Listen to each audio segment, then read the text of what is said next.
కాంగ్రెస్ అగ్రనేత రాహుల్ గాంధీ మాటలు నమ్మి నిరుద్యోగులు కాంగ్రెస్ పార్టీకి అధికారం ఇచ్చారని తెలంగాణ జాగృతి అధ్యక్షురాలు కల్వకుంట్ల కవిత అన్నారు. నిరుద్యోగుల కాళ్లు పట్టుకుని ఓట్లు అడిగి వారినే మోసం చేశారు అంటూ ఘాటు విమర్శలు చేశారు.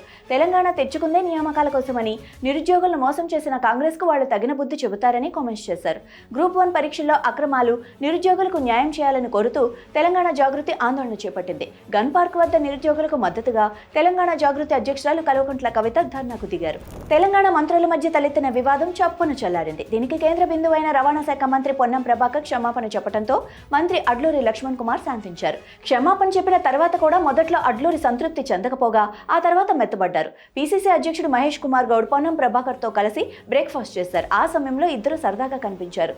జూబ్లీహిల్స్ ఉప ఎన్నిక ప్రచార సమయంలో పొన్నం ప్రభాకర్ వివాదాస్పద వ్యాఖ్యలు చేసిన విషయం తెలిసిందే.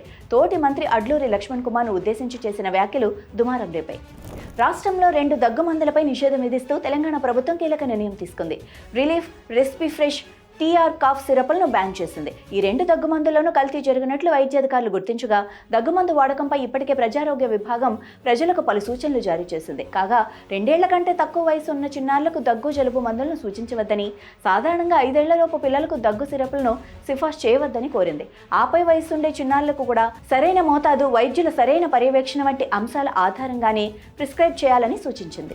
కాంగ్రెస్ ప్రభుత్వంపై బీఆర్ఎస్ సీనియర్ నేత ఆర్ఎస్ ప్రవీణ్ కుమార్ ధ్వజమెత్తారు. ఎస్సీ గురుకులాల్లో పనిచేస్తున్న ఉద్యోగులకు జీతాలు రాకపడుతున్న ఇబ్బందులపై ఆర్ఎస్పీ ఎక్స్ వేదికగా స్పందించారు. సాంఘిక సంక్షేమ శాఖ మంత్రి అడ్లూరి లక్ష్మణ్, బీసీ శాఖ మంత్రి పొన్నం ప్రభాకర్ రోడ్ల మీదకి వచ్చి కొట్లాడుకుంటున్నారు, బాగానే ఉంది. కానీ తెలంగాణ ఎస్సీ గురుకులాల్లో పనిచేస్తున్న సుమారు 5,000 మంది ఉద్యోగులకు గత 4 నెలల నుండి జీతాలు రాక ఆహాకారాలు చేస్తున్నారు తెలుసా?